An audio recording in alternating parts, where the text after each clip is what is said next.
Camino de perfección.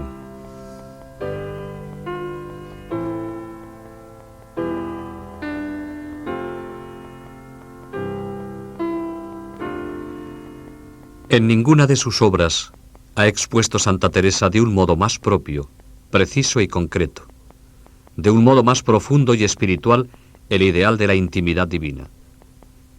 Ideal contemplativo que se pertrecha de oración y de penitencia con un fin apostólico. Santa Teresa ha tenido la misión de enseñar el camino que conduce a la oración. Sus hijas, viéndola tan absorta en la oración, tan entregada al Señor, comprenden su grandeza y qué cerca vive de Dios. Bastaba ver a Teresa en la oración para sentir el deseo de acercarse al Señor, de aspirar a la contemplación. Por eso, sus primeras compañeras le rogaron les enseñase el camino. Es la misma petición que hicieron los apóstoles a Jesús. Enséñanos a orar. Jesús respondió enseñándoles el Padre Nuestro, y Santa Teresa respondió con este libro que contiene el comentario de aquella sublime oración. Los santos son los miembros más eminentes del cuerpo místico de Cristo, los que le están más unidos y reciben de él más íntimamente la vida. No es extraño que Teresa haya respondido como Jesús. Según refiere San Lucas, y más ampliamente San Mateo, en el Sermón del Monte, Jesús nos enseña las disposiciones con que debemos orar y además, qué es lo que debemos pedir. Las disposiciones necesarias para la oración están expresadas en el siguiente versículo.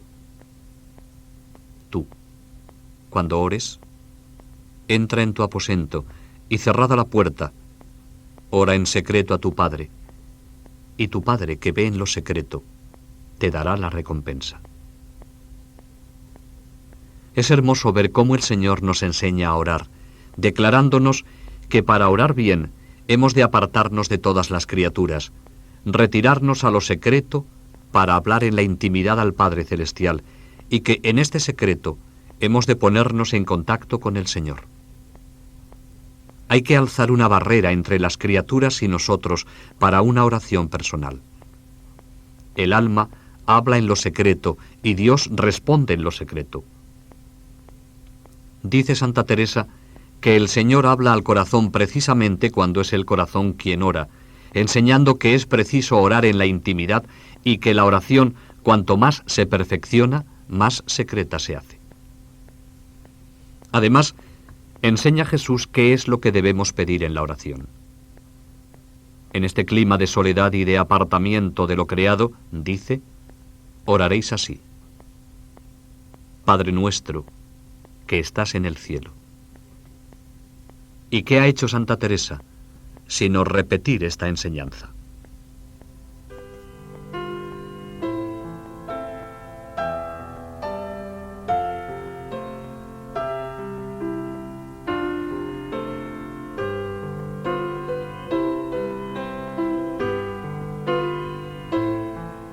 El camino de perfección fue el primer libro de Santa Teresa que vio la luz en letras de molde.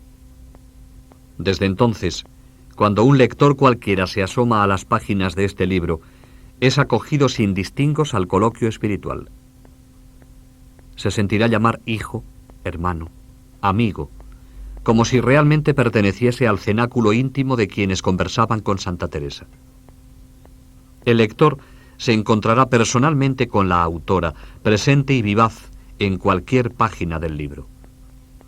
Santa Teresa está pronta a pasar sin rodeos de la doctrina a la confidencia sobre lo vivido o desvivido por ella. Sobre todo, el lector puede asistir a un cuadro sencillo y emocionante. Teresa entra en coloquio con Dios. Un Dios cercano y real, como el mismo que lee. Teresa le habla desde cualquier página. El lector se siente alcanzado por el fuego de ese encuentro de Teresa con Dios. Puede asomarse al panorama de su piedad eucarística, puede verla recitar el Padre Nuestro, o entrar en comunión esponsal con Cristo, o abandonarse al deseo del agua viva y repetir, Señor, líbranos del mal. Para el hombre de hoy, esa pedagogía es avasalladora, sin amaneramiento, ni convencionalismo, ni sobrecarga de teoría. Santa Teresa tiene para él un mensaje de vida cristiana, de oración, de llamada a la experiencia de Dios y a la santidad. La respuesta de Teresa a quienes le rogaban que les enseñase el camino de la oración está adaptada a las personas que buscan una forma particular de plegaria, la contemplación. Por eso, las partes primeras de su libro no hacen sino explicar cómo, para llegar a la oración contemplativa, hay que entrar en la abnegación más completa, practicar la caridad fraterna, el desasimiento de todo lo creado y la humildad, declarando al cerrar estos primeros capítulos que se ha extendido tanto en recomendar la práctica de las virtudes y de las virtudes heroicas, porque se trata de llegar no solo a la meditación, sino a la contemplación. El trazado del libro es sencillo. La vida de la Iglesia y de la humanidad sirven como de plataforma de motivaciones para la vida personal del cristiano y para la comunidad. Sigue después, como indicábamos, un elemental programa de vida y ascesis evangélica. Amar a los otros, liberarse de la atadura de las cosas, buscar en la humildad la senda para andar en verdad y, por fin, la fortaleza. Sin una determinada determinación, no es posible caminar por este camino. El agua viva de la oración es camino, viático y meta. Meta es la fuente del agua viva, entrar en la órbita de la amistad con Dios, entrenarse en la escucha interior de su palabra, ahondar en la oración del Padre Nuestro, desarrollar así la dimensión interior de la propia persona, descubrir y penetrar en el misterio de Cristo. Y por fin, el amor y temor de Dios. Todo el libro sirve para la vida, a escala humana y cristiana. Sirve para el amor, la amistad, la comunión. Para entrar en la gran aventura de la búsqueda y la experiencia de Dios, para la oración. Sirve para hacerse con un sólido resorte de acción.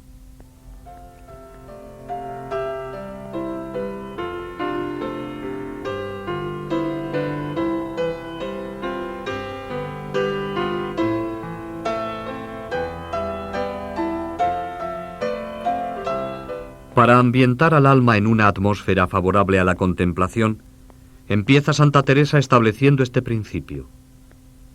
Si queremos llegar a una íntima amistad con Dios, que nos permita impetrar para la Iglesia gracias sin cuento, tenemos que protestar a Dios nuestro amor y demostrárselo, haciendo por Él lo que nos cuesta.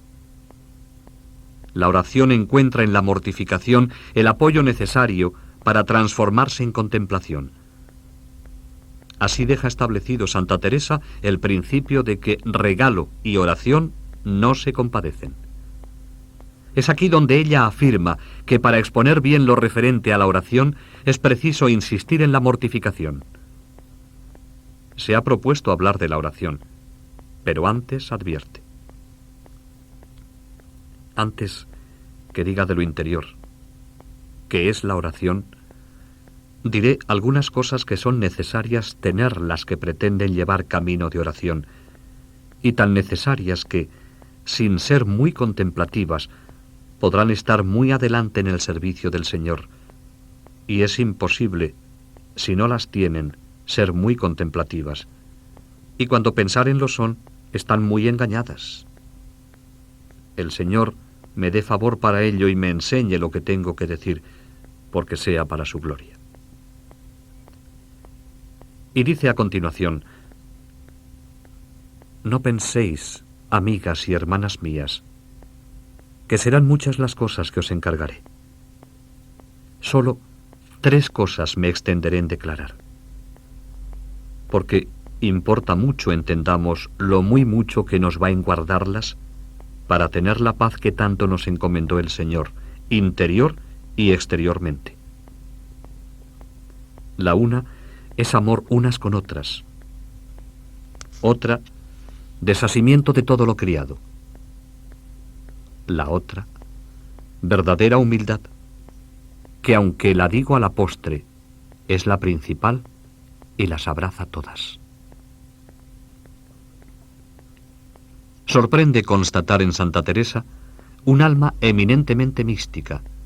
Su aprecio a todo lo ascético, sobre todo su confianza en la práctica de las virtudes antes que de los elementos decorativos de la mística. Visiones, locuciones, revelaciones, éxtasis, etc. Las virtudes serán la prueba definitiva de la verdad de sus experiencias místicas, el criterio infalible de la obra de Dios en el alma, que excluye todo engaño del demonio. Si un alma que no tiene visiones obra bien, está madura en las virtudes básicas cristianas. No hay ningún peligro en ello. De tal manera que considera mayor engaño del demonio el hacer creer que hay virtudes cuando no las hay, que transfigurarse en ángel de luz para comunicar algo de parte de Dios. Santa Teresa se muestra aquí enormemente realista y emplea, como de costumbre, su sentido común, no elucubraciones teológicas.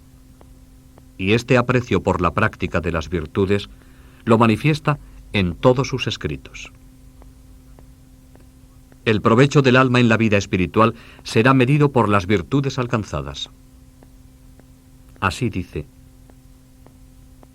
vuestro entender, hijas, si estáis aprovechadas, será en si entendiere cada una es la más ruin de todas, y esto que se entienda en sus obras que lo conocen así para aprovechamiento y bien de otras, y no la que tiene más gustos en la oración y arrobamientos o visiones o mercedes que hace el Señor de esta suerte, que hemos de aguardar al otro mundo para ver su valor. Advierte que, no por tener revelaciones ni cosas semejantes, es mejor que las otras. Las obras de virtudes serán la prueba definitiva de que la unión de la voluntad con Dios es verdadera. Las gracias místicas tienden a obrar la caridad con el prójimo. Por eso Santa Teresa se fiaba poco de almas encapotadas, que no querían ni siquiera moverse por no perder sus gustos sensibles en la oración. Cuando yo veo almas muy diligentes a entender la oración que tienen, y muy encapotadas cuando están en ella, que parecen no osan bullir ni menear el pensamiento porque no se les vaya un poquito de gusto y devoción que han tenido, me hace ver cuán poco entienden el camino por donde se alcanza la unión y piensan que allí está todo el negocio. Que no, hermanas, no. Obras quiere el Señor, y que si ves una enferma a quien puedes dar algún alivio, no se te dé de nada de perder esa devoción y te compadezcas de ella. Esta es la verdadera unión de la voluntad. En la cumbre de la vida mística, en el matrimonio espiritual, continúa recordando los mismos consejos ascéticos como una constante referencia a lo real y concreto de la vida cristiana. Necesidad de obrar bien por encima de todo. Para esto es la oración, hijas mías. De esto sirve este matrimonio espiritual, de que nazcan siempre obras, obras. Torno a decir que para esto es menester no poner vuestro fundamento solo en rezar y contemplar, porque si no procuráis virtudes y hay ejercicio de ellas, siempre os quedaréis enanas. ¿Cuál es la dirección y el contenido de la ascesis teresiana? Su mensaje, además de claro y preciso, es en este aspecto también sumamente importante. El conjunto de capítulos del Camino de Perfección, que abarca del 4 al 14, en los que trata de 3 cosas importantes para la vida espiritual, son de una riqueza extraordinaria en este sentido, porque en ellos se plantea explícitamente la cuestión de la reforma del ser en orden a una amistad honda y transformante con Dios. Porque es el ser del hombre el que pide reforma para adecuarlo a lo que se pretende. Ser contemplativo, es decir, muy amigo de Dios. Teresa no plantea problemas periféricos, apunta al ser del hombre, al interior, a la raíz. Sabemos ya su respuesta, esas tres cosas importantes, necesarias para ser contemplativos. Son la caridad, el desasimiento de todo lo criado y la humildad. Luego iremos viendo lo que dice sobre cada una de ellas. Ahora vamos a verlas en su conjunto, ya que Teresa sabe muy bien que son una realidad y que, por tanto, no puede pensarse en la existencia de alguna de ellas separada de las otras. No puedo yo entender cómo haya ni pueda haber humildad sin amor, ni amor sin humildad. Ni es posible estar estas dos virtudes sin gran desasimiento de todo lo criado.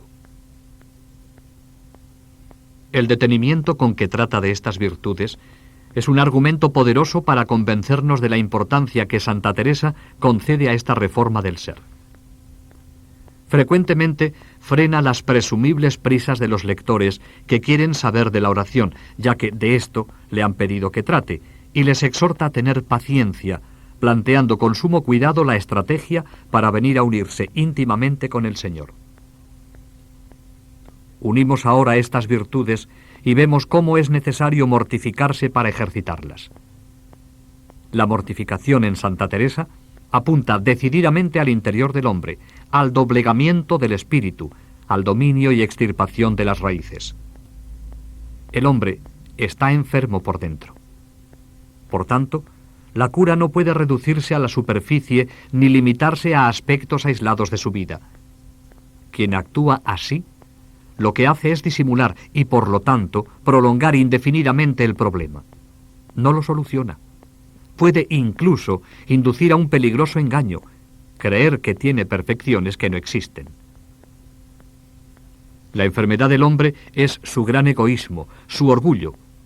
Es juguete de una fuerza interior que le empuja a constituirse centro y término de todo. No se abre para darse, sino para exigir servicios o reclamar derechos. Encerrado en sí mismo, busca que todos y todo gravite en torno a su yo. Es esta profunda y poderosa fuerza que domina al hombre la que hay que mortificar, hacerla cambiar de signo. El hombre no tiene que pedir fidelidades ni exigir nada, sino ofrecerlas y ofrecerse, contrariar su voluntad. Sorprende la facilidad y la frecuencia con que Teresa de Jesús une la mortificación y la humildad. Hay una conexión íntima. El desasimiento deriva sencillamente en humildad, y la humildad se va a convertir en mortificación. En esta tónica, ya hasta en fidelidad al término mortificación, se va a mantener en los capítulos siguientes del camino de perfección, dedicados al desasimiento de sí mismo. Preocupación excesiva del propio cuerpo y más principalmente de los movimientos internos de preeminencia, honra y de honor que se creen conculcados por las personas entre las que se vive.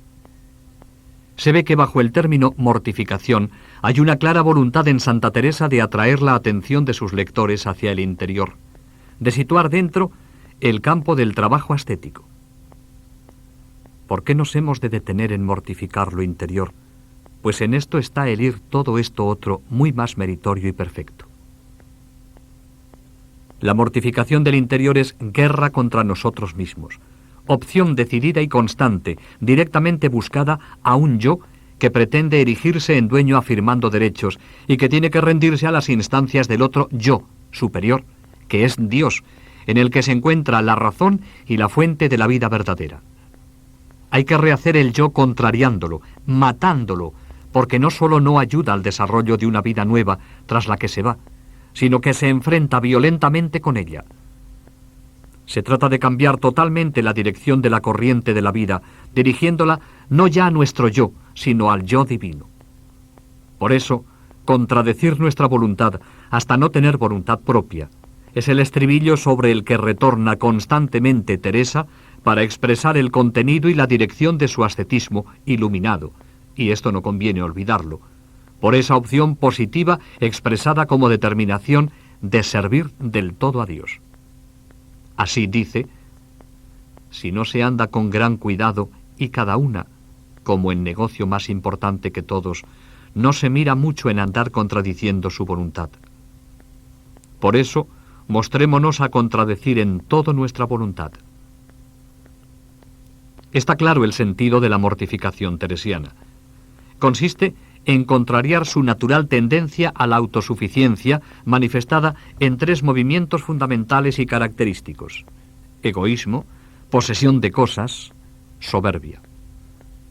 A estos movimientos opone Teresa la triple actitud básica de caridad, desasimiento y humildad, que pueden justamente reducirse a un cambio de gravitación de la vida del hombre, de su yo a Dios. Es una ascética de actitudes, ascética del ser. Es el ser el que hay que cambiar profundamente. A ello consagra Teresa su obra ascética: desarraigo de los impulsos internos y de las solicitaciones externas que tienden a convertirnos en centro de todo y servirnos de los otros para nuestros particulares intereses. Desarraigo: silenciar tantas voces como se elevan en nuestro interior en defensa de derechos que se juzgan conculcados. Liberación de las necesidades del cuerpo y del espíritu que se apoderan de quien no tiene un gran amor para vivir y se inclina sobre sí mismo para registrar las más mínimas pulsaciones de su yo, cuerpo y espíritu, insaciable y jamás satisfecho. En el lenguaje de Santa Teresa, se trata de rendir el cuerpo al espíritu, perdiendo el cuidado de nosotros mismos y nuestro regalo. Dicho de otra manera, lo que se pretende rendir y dominar son los movimientos interiores y que podrían reducirse a la negra honra, negros puntos de honra, oponiéndoles a la práctica de las virtudes interiores que fortalecen el alma y operan y testimonian ese cambio íntimo y profundo del ser que preocupa a Teresa y que persigue con todas sus fuerzas. Y lo hace con intransigente rigor. Podrá ser que digan que para qué pongo tanto en esto y que va con rigor. Con tanto rigor que Teresa no dudará en aconsejar la cárcel perpetua para quien fomenta bandillos, deseos de honra y de ser más. Es decir, para quien es esclavo de esos movimientos interiores de preeminencia y exaltación del propio yo. La persecución teresiana de esos movimientos interiores es implacable. Tiene conciencia de que en ese campo no hay cosa pequeña, que si no se renueva el espíritu es no hacer nada, y que en ella está el que vaya todo lo exterior con más perfección. Por eso, su ascetismo no ha degenerado en un programa áspero y poblado de penitencias corporales y cosas externas. Más todavía, las ha mirado con cierto recelo y las ha podado considerablemente de su estilo espiritual. Su ascética es una ascética de la persona en su núcleo más íntimo y más reacio a la exigencia evangélica: la erección y afirmación del yo frente a todos y a todo. El canonizar así y a todo lo suyo, queriendo convertir a todos en servidores suyos. Teresa dice que es esa fuerza brutal la que tiene que ser dominada por una ascética que se denomine cristiana. Lo demás es no hacer nada. Es la persona, no las cosas, la que le preocupa y a la que presta toda su atención. Aquí carga ella todo su rigorismo, aquí su tajante intransigencia.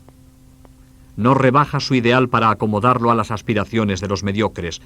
Sus consignas son explícitas y dejan cerrada toda posible salida.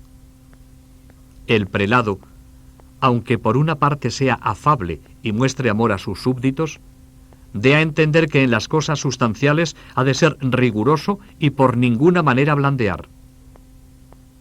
Las monjas deben saber que hay cabeza, las tenga persuadidas que no ha de torcer en lo que fuere más servicio de Dios y más perfección, aunque se hunda el mundo. Se manifestará con idéntica energía y la misma seguridad en el proceder fuerte y exigente con aquellas monjas que decaen en el fervor primitivo. A la maestra de novicias advertirá sin equívocos cuál debe ser la dirección a seguir en la formación de las jóvenes. Ponga más en lo interior que en lo exterior. Haga más caso de que no haya falta en las virtudes que en el rigor de las penitencias. Lo que Santa Teresa exige son las virtudes interiores, y esta exigencia, aunque a veces se refiere concreta y directamente a cosas y casos que en su entidad son pequeños y pueden parecer accidentales, apunta siempre al espíritu, a la actitud interior que revelan y de la que nacen, o también a cosas y casos que atentan contra el ambiente comunitario de generosidad.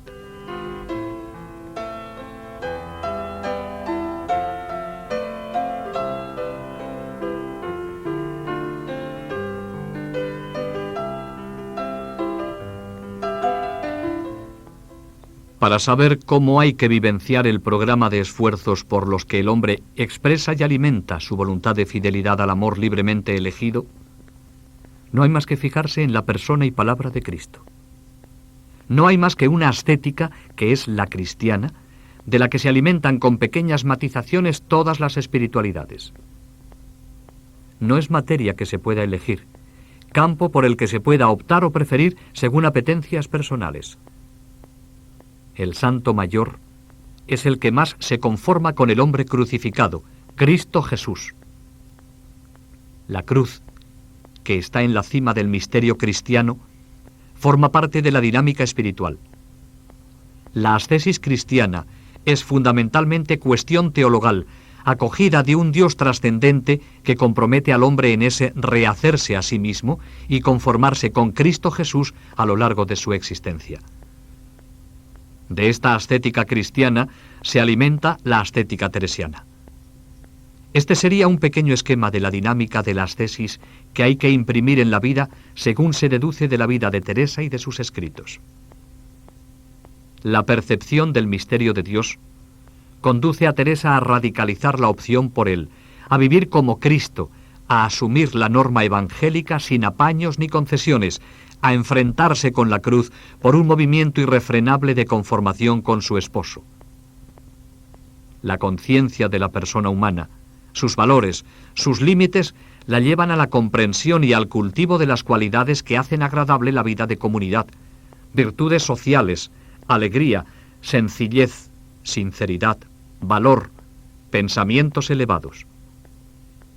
Y todo esto dice que hay que vivirlo con determinada determinación, decididamente, con animosidad, sin condiciones, con generosidad y entrega.